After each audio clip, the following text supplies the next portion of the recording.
Alors pourquoi ici? Parce que le Carlton a eu 3 ans de travaux, il a réouvert là, et donc c'était le moment de la réouverture. Et puis quand on voit le Festival de Cannes, quand on voit l'écart entre le luxe et les conditions de travail des salariés, je pense que c'était important de le dénoncer aujourd'hui.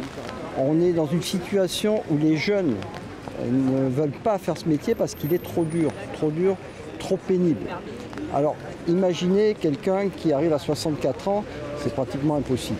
Donc on profite aussi du Festival du film et de l'hôtel Carlton où l'on travaille pour passer un message, mais c'est un message qui concerne tous les salariés des hôtels, cafés, restaurants aujourd'hui. On est là, même si Macron ne veut pas, nous on est là, pour l'honneur des travailleurs et pour un monde meilleur, même si Macron ne veut pas, nous on est là. On est heureux de pouvoir recevoir les festivaliers.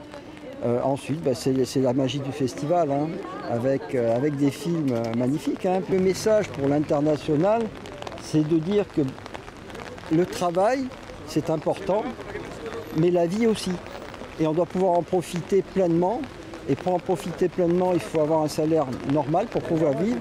Et puis à un moment, il faut savoir aussi s'arrêter pour profiter de la vie quand on arrive à un certain âge. Le message, c'est que notre pays est un très beau pays. La Côte d'Azur, c'est la Côte d'Azur. Sauf qu'il y a 2 poids, 2 mesures. On a le luxe, comme je vous disais tout à l'heure, et puis on a tous les salariés des hôtels, cafés, restaurants en particulier, qui eux sont mal payés, ont de mauvaises conditions de travail. Et on veut dénoncer ça. On veut que tout le monde sache dans quelles conditions les gens sont reçus. Parce que quand vous venez en villégiature, vous voyez que le bon côté des choses. Par contre, on ne voit pas les difficiles conditions de travail. Alors je pense que c'est un bon moyen de se faire entendre vis-à-vis, on va dire, de la presse nationale et internationale, mais ainsi de la population. Mais je trouve que le Festival de Cannes est quand même ancré dans la culture cannoise, est aussi donc un événement qui est très important et qui rapporte beaucoup pour, on va dire, la ville, l'économie, et même pour l'image représentative.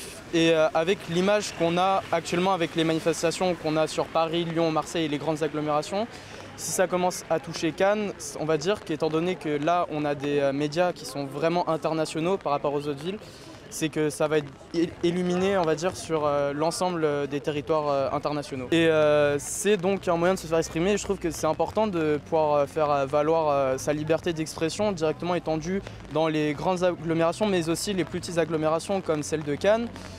Tant que c'est fait d'une manière pacifiste et qu'il n'y a pas en fait de trouble à l'ordre public ou de violence qui soit faite, mais tant que c'est dans le respect des lois républicaines et de la liberté d'expression, je trouve que c'est un très bon moyen de s'exprimer. Et tant que ça ne nuit pas à autrui.